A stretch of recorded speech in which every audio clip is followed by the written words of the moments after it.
बोल महर्षि कश्यप भगवान की जय।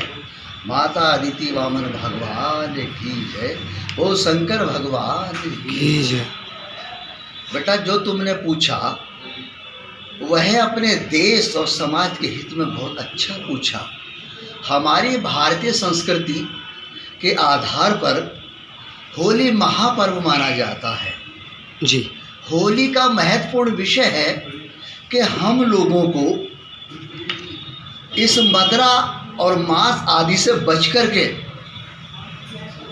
सात्विक भोजन बना करके और देवी देवताओं को भोग लगाकर, भगवान को भोग लगाकर, सुंदर सुंदर भगवान के गुणों का गान कर कर, भगवान को मनाकर और भगवान को भोग लगाकर स्वयं भी भाईचारा बनाकर हमें होली महापर्व को सुंदर रूप से मनाना चाहिए।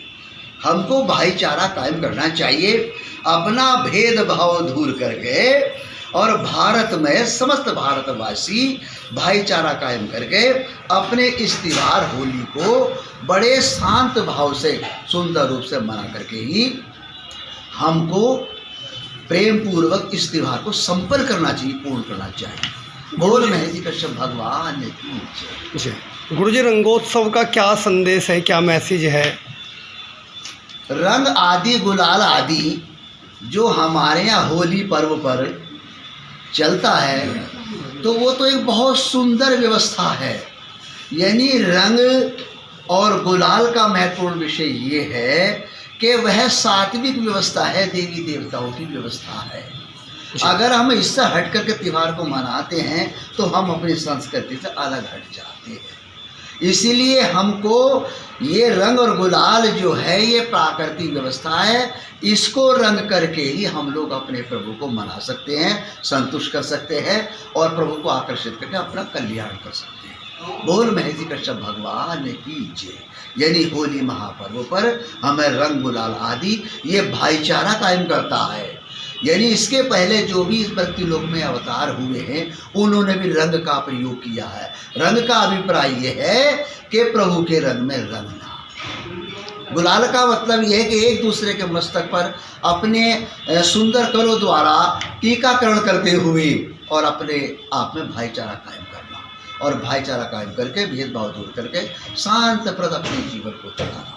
बोल महर्षि कश्यप भगवान की जय। गुरुजी, होली का क्या महत्व है? बताया जाता है कि प्राचीन काल में हिरण्यकश्यप और कुछ कश्यप कुल से जुड़ा होली का इतिहास रहा है। तो हमारी नई जनरेशन को इस बारे में आप क्या मार्गदर्शन करें? ये तो बेटा तुमने बहुत अच्छा पूछा। भारतीय संस्कृति के आधार पर जो हमारी प्राकृतिक व्यवस्था है उनमें हमारे समस्त ऋषियों में श्रेष्ठ भगवान महर्षि कश्यप जी हुए हैं, जो देवताओं के पिता, सूर्य आदि के पिता है, जो ग्रंथों में दिया है, नीतिकारों का जो लेखन है, जो महापुरुषों ने बताया, जो हमारे गुरुओं ने हमारे ऊपर कृपा की है, उन्हीं के अनुसार बेटा मैं भी तुमको बता रहा हूँ। यानी भगवान महर्षि कश्यप जो थे वो समस्त ऋषियों में श्रेष्ठ थे। एक बार भगवान विष्णु अपने वैकुंठ लोक में विराजमान थे। उनके दर्शनार्थ सनकादि ऋषि वैकुंठ लोक पहुँच रहे थे। तो वहाँ जय और विजय नाम के दो द्वारपाल थे और ऋषि जो यानी सनकादि ऋषि थे उनके आकार बच्चों की भांति थे, परंतु वो अनादि शक्ति थे और उनकी आयु का कोई पता नहीं था। जैसे वो बच्चे आकार लंगोटी बांधे उन्होंने देखा, वैसे उन्होंने थोड़ा सा कुछ खिल्ली बनाई और वह उन ऋषियों को खराब लगा। उनको उन्होंने श्राप अपने मुख से प्रकट किया। वह भयभीत हो जाते हैं और फिर द्वार खोल देते हैं, वो ऋषि अंदर चले जाते हैं। ये सब भगवान विष्णु देख रहे थे। जब ऋषिगण वहाँ पहुँचे उन्होंने कहा आप सर्वलौकिक नाथनम भगवान विष्णु हैं, विश्व के रक्षक हैं, आपने रचना की है विश्व की जी, हमने आपके द्वारपालों को उनकी करतूत का दंड दिया है। तो भगवान विष्णु ने कहा कि नहीं नहीं गुरुदेव, वह श्राप मैं भी आपका अपने ऊपर सिरधारी करता हूँ। उन्होंने कहा नहीं नहीं, हमने आपके द्वारपालों को दिया है। तो उन्होंने कहा कि मेरे द्वारपाल संसार में जब जाएंगे तो मेरे अलावा इनका कोई देखकर नहीं आ सकता, ये महाबलवान है। तब सनकादि ऋषि प्रस्थान कर जाते हैं और भगवान विष्णु देखने लगते हैं कि हमारे समस्त ऋषियों में ऐसा कौन सा ऋषि संपन्न है जो मेरे द्वारपालों को बच्चे रूप में जन्म दे करके इनकी गति को प्राप्त कराएगा। तब भगवान विष्णु ने अपनी शक्तियुक्त दृष्टि का अवलोकन किया, तो वो दृष्टि भगवान विष्णु की भगवान महर्षि कश्यप जी के ऊपर चली जाती है। तो भगवान विष्णु की दृष्टि कश्यप जी के ऊपर चले जाने पर भगवान महर्षि कश्यप जी उसमें संपन्न पाए जाते हैं जी। दक्ष नंदिनी दूसरी पत्नी जो हमारी माताएं हुई हैं, जिनका नाम दीति था, जी। दीति भी संपत्ति मजबूत थी। तब भगवान विष्णु ने देखा कि मेरे द्वारपालों पर जो श्राप संकादि विष्णु का है, मेरे द्वारपाल इनके द्वारा जन्म लेंगे और मेरा भी अवतार होगा। तब भगवान विष्णु ने भगवान महर्षि कश्यप जी पे अपनी कृपा की और समय की परिस्थिति के अनुसार एक दिन सायकाल का समय था और भगवान महर्षि कश्यप जी सायकाल में अपने पूजन आदि की तैयारी कर रहे थे यज्ञशाला में। तो जैसे वो तैयारी कर रहे थे वैसे ही दक्ष नंदिनी दीति जी कश्यप जी की ओर बढ़ती है और कश्यप जी को कुछ कहने लगती है। कहा, स्वामी मैं समझ नहीं पा रही हूँ कि मैं अपने सारे की व्यवस्था पर कंट्रोल नहीं कर पा रही, मैं आपकी ओर खींची चली जा रही हूँ, ये सब क्या हो रहा है। तो कश्यप जी ने कहा, दीति धैर्य धारण करो और विधाता का ध्यान करो, उनके गुणों का धन करें, परमात्मा अवश्य दया करते हैं। दीति ने कोशिश तो की, लेकिन जिसके ऊपर परमात्मा की कृपा होती, विधि विधान का कोई कुछ काट नहीं सकता, उसके नियमों का पालन ही करने में हमको भलाई होती है। इसी प्रकार कश्यप जी देखते रहे और दीति धीरे धीरे कश्यप जी की ओर सटने लगी। तब दीति ने कहा, स्वामी मैं समझ नहीं पा रही, मैं अपने आप को संवार नहीं पा रही। कश्यप जी ने कहा, थोड़ा ठहरो, मेरा धर्म है सब काहे से आपकी सुरक्षा करना, मेरा निजी धर्म है, परंतु मुझे सायकाल सूर्योदय छूटना चाहते हैं तो मुझे थोड़ा सा अवसर दो, मैं अपना नियम नित्य को मिटा करके, यानी इसको भगवान का भजन करके और यह करके, और मैं फिर आपसे अवश्य मिलूंगा। लेकिन दीति अपने होश हवास को खो बैठी थी और दीति उतावलों की भांति काम के वेग से दीति कश्यप जी के वस्त्र को पकड़ लेती है। कश्यप जी, क्योंकि जिस समय हमारे यहाँ विवाह संस्कार में फेरों का नंबर आता तब ये बात कही जाती है कि पुरुष स्त्री की सब कहे तो सुरक्षा करेगा। कश्यप जी ने अपना धर्म जानते हुए दीति को उस समय संतुष्ट किया और स्नान आदि करके अपना नियम पूरा किया। तब दीति को याद आती है और दीति थर थर कांपती हुई भगवान महर्षि कश्यप जी शरण में आती है और कहा, आप मेरे स्वामी थे, मुझसे बड़ी भूल हुई है, आपका इस समय कर्म करने का समय था और मैंने उस कर्म में बाधा बनी, तो स्वामी मुझे क्षमा कर दीजिए।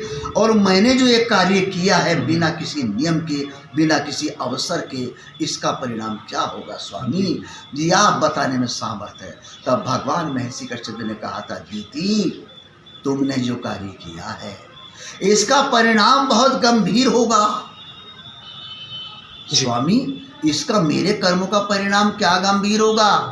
कि इसका परिणाम गंभीर होगा कि तुम्हारे पास इस तुम्हारे कर्म से 2 पुत्र जुड़वा पैदा होंगे, उनके समस्त नारायण को छोड़कर कोई तीसरा नहीं होगा, परंतु उनके कर्म ऐसे होंगे जो समस्त सृष्टि को रिलाएंगे और वह नारायण से द्रोह रखेंगे, मनमाने कर्म करेंगे, बड़े महाप्रतापी होंगे, जिनका नाम हिरणाक्ष हिरण्याकशिपु होगा। दीति अपने स्वामी हमारे भगवान महर्षि कश्यप जी के मुख से सुन करके उनके चरणों को पकड़कर और उधर करने लगती है कि स्वामी, आपके द्वारा, मेरे माध्यम से, आपके रक्त के द्वारा मेरी कोख से उतने महाबलवान पुत्र होंगे, लेकिन उनके कर्म ऐसे होंगे जो समस्त सृष्टि को रुलाएंगे, तो फिर उनके पापों का संशोधन और उनका कल्याण स्वामी कैसे होगा। जी। कश्यप जी चुप हो जाते हैं, लेकिन यहाँ हमारे नीतिकार बताते, देने वाला नहीं देता, लेने वाला ले लेता है। उधर तो उनकी अर्धांगिनी थी, उधर पर उनसे प्रार्थना कर रही थी। तब कहा उन्होंने, दीति जी ने, कि स्वामी आप मेरे पुत्रों का कल्याण करिए, मैं आपकी शरण में हूँ, मैं आपकी दासी हूँ, मैं आपकी अर्धांगिनी हूँ, आप मेरी प्रार्थना स्वीकार करके और मेरे पुत्रों के कल्याण हेतु कोई कार्य बताइए। यानी दीति ने अपने कर्मकांड से, अपने हाव भाव से, अपनी सुंदर मधुर वाणी से भगवान महर्षि कश्यप जी को आकर्षित किया। तब कश्यप जी ने कहा था तो दीति, तुम्हारा कर्म तो कुछ और ही था, परंतु तुम्हारी निवेदन, तुम्हारी प्रार्थना स्वीकार करके मैं तुमको अनुभव बताता हूँ और मैं तुमको एक आशीर्वाद देता हूँ कि तुम्हारे पुत्र का पुत्र होगा जिसका नाम प्रहलाद होगा, वह विष्णु अंश होगा और तुम्हारा पुत्र उससे भी द्रोह रखेगा। शुक्र आचार्य पिता और पुत्र के भी एक राजनीति खेलकर अपना सम्मान चाहेंगे। हिरण्याकश्यप को वह धार्मिक शिक्षा ना देके केवल अपना सम्मान चाहने पर पुत्र और पिता के भी द्रोह उत्पन्न कर देंगे, परंतु वो हिरण्याकश्यप को ये शिक्षा नहीं दे पाएंगे। ये तुम्हारे पुत्र हैं, तुम इनसे द्रोह मत करो, इनके कर्म तुम्हारे कल्याण कारक होंगे, ये शिक्षा शुक्राचार्य नहीं दे पाएंगे। तब आने वाले समय में तुम्हारे पुत्र का पुत्र, ये मेरा पोता प्रहलाद, सारे कष्टों को झेल करके जो भी यातना तुम्हारा पुत्र देगा सबको सहन करेगा और वो सर्वलौकिकनाथम भगवान विष्णु की छत्र छाया में सुरक्षित रहेगा। होलिका उसको लेके बैठी थी होली में ठहर जाओ जी, वो सुरक्षित रहेगा, उसी के कर्म तुम्हारे पुत्र का कल्याण करेंगे। कैसे करेंगे स्वामी? दीति ने कहा कि जब वो अत्याचार करेगा, अंत हो जाएगा, तब तुम्हारी जो एक बिटिया है होलिका नाम की, हिरण्याकश्यप की बहन, उसके पास वो महातपस्विनी है, वो भवानी है, तो उसने जब तप किया था तब उसे प्रकृति के द्वारा जो भी उनके इष्ट देव थे उनके द्वारा उसे एक अग्नि चीर प्राप्त हुआ था। जो वो अग्नि चीर को ओढ़कर अग्नि में प्रवेश कर जाएगी और अग्नि उस पर असर नहीं करेगी, तो तब अपने भाई की सुरक्षा के लिए वह अपने भतीजे प्रहलाद को, आपके पोते को अग्नि चीर ओढ़ करके अंत में और वह अग्नि में प्रवेश करेगी। परंतु भगवान विष्णु की छत्र छाया में तुम्हारा पोता, तुम्हारा जो पोत बेटे का बेटा है वह सुरक्षित रहेगा और प्रहलाद निकल आएगा और होलिका जल जाएगी। और सर्वप्रथम सबसे पहले प्रहलाद ही ये कहेंगे, बोल होलिका भवानी की जय। ये सर्वप्रथम प्रहलाद ने प्रकट किया था, बोल होलिका भवानी की जी। तो जो दूषित प्रवृत्ति के लोग थे और जो सात्विक प्रवृत्ति के लोग थे, उन्होंने रंग गुलाल मल करके आपस में भाईचारा कायम किया था, सात्विक भोजन किया था। जो दूषित दुर्गंध बुद्धि के लोग थे, उन्होंने मांस का सेवन करके, शराब पी करके और आपस में रुदन जैसे स्वरों का विलाप किया था। वहीं से दुष्ट और देवता ऐसा सब कुछ कहा जाता है। यानी सात्विक भोजन देवता करते हैं और मांसाहारी या शराब पीने वाले लोग कुछ कमजोर बुद्धि के माने जाते हैं। तो यहीं से होली की प्रस्तुति हुई है। यानी सब जो भी ऐश्वर्य है, जो भी मैं बता रहा हूँ, ये सब भगवान महर्षि कश्यप जी की महिमा है और भगवान महर्षि कश्यप जी की महिमा की हम समस्त भारतवासियों को इस समय आवश्यकता है। होली पर्व हमारा बहुत सुंदर है, होली पर्व को सुख शांति से मनाया जाना चाहिए। भगवान महर्षि कश्यप जी की कृपा से और होलिका भवानी की कृपा से अवश्य हम लोग सुरक्षित हो जाएंगे। बोल महर्षि कश्यप भगवान की जय, होलिका मैया की जय। जो होलिका माता है वो हमारे शुभ अवसर पर जहाँ तक भी मेरी आवाज़ जाए, हम ये चाहते हैं साल भर का त्यौहार है और अपने घरों में सब सुख शांति से बिताएं, शराब कबाब ना खा करके भगवान हरि का ध्यान लगाएं और होलिका माता से सब अपने परिवार के लिए प्रार्थना करें, हे होलिका माँ, सब परिवार में हमारी सुख शांति दो और हमारे कष्टों को दूर करो, बिछड़ों से मिलाओ और हमें उतनी बुद्धि दो जो संसार में हम धर्म का झंडा लहराएं। पूरे संसार के लिए मेरी ये प्रार्थना है, अपने घरों में सुख शांति से रहें और अपने घरों में भगवान का भजन करें, अपने बाल बच्चों को अपना समझा बुझा के अपने घर में रखें। बोल श्री कृष्ण भगवान की जय, बोल श्री महर्षि कश्यप भगवान की जय। माता जी, श्रद्धालुओं के लिए परिचय, आप किस आश्रम, किस अखाड़े से जुड़ी हुई है?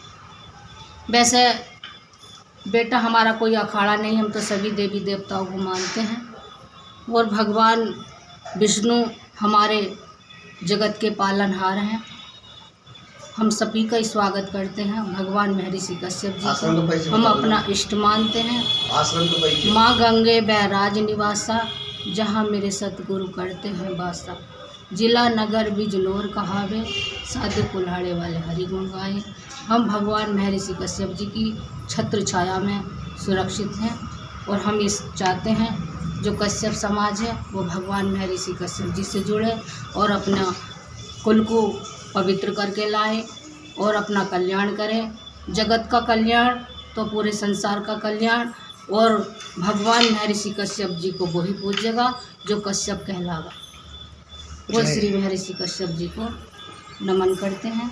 माता अदिति को हम अपनी तरफ से नमन करते हैं और हमारा सभी को हाथ जोड़कर विनती है अपने घरों में सुख शांति से रहे और भगवान की लब से, माता अदिति की गद्दी की लब से हम सबको आशीर्वाद देते हैं। भगवान उनको घरों में सुख शांति दे।